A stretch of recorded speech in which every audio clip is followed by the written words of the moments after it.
Қайырлы күн достар. Қолтықтағы жағымсыз иістен құтылып, терлеуін тоқтату үшін қымбат дезодорант пен түрлі иіс сулардың көбегіне жүгініп жатамыз. Бірақ бұл заттар уақытша ғана көмектеседі. Ал егер түбегейлі құтылғыңыз келсе, онда мына кеңесті жүзеге асырып көріңіз және каналға жазылуды ұмытпаңыз. Ең бірінші, жиі терлеудің және жағымсыз иістің шығу себептері әртүрлі факторлар болуы мүмкін. Мысалы, тестостерон гормоны деңгейінің жоғары болуы, стресстік жағдайларға ұшыраған кезде, маңызды келіссөздер немесе таныстар алдында адамның толқуы қандағы адреналиннің жоғарылауына, тердің бөлуіне ықпал етеді. Келесі, артық салмақ. Толықтық метаболикалық процестердің терморегуляцияның бұзылуына әкеледі. Онда терлеу күшейе бастайды.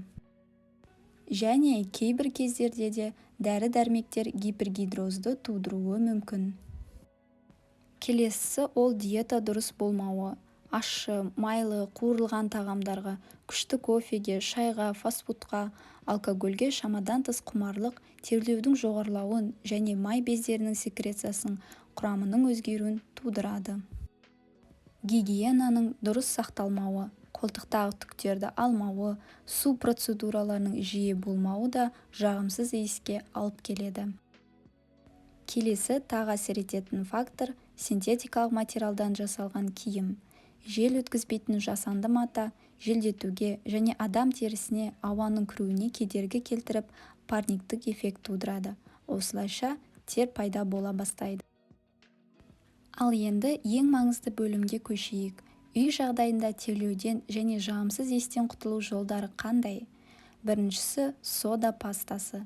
Ас содасының бактерияға қарсы және дезинфекциялық қасиеттері бар. Сондықтан оны ұнтақты аздап сумен араластыру арқылы сұйық паста жасауға болады. Алынған пастаны мақта жастықшасын сулаңыз және күн сайын қолтық астын сүртіңіз. Жаққаннан кейін бірнеше минутқа қалдырып, содан кейін таза сумен жуып тастаңыз. Келесі тағы бір жолы перекіспен сүрту.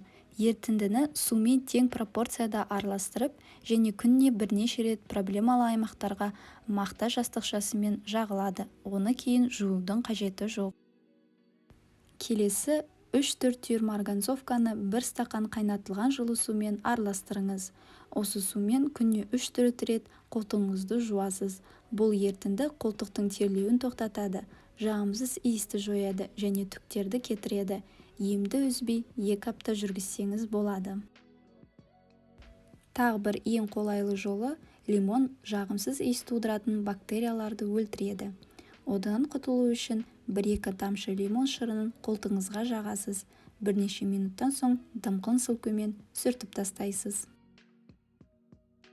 Ең соңғысы, үй жағдайында құтылу жолы – 1 дана орташа картопты майда күштен өткізіңіз. Езбені қолтығыңызға жағып 3-4 минутқа жатыңыз. Белгіленген уақыттан соң масканы жылы сумен жуып, теріңізді құрғатып сүртіңіз. Егер осы айтылған шаралар көмектеспесе, дәрігермен кеңесіп кешенді тексеруден өтіңіз.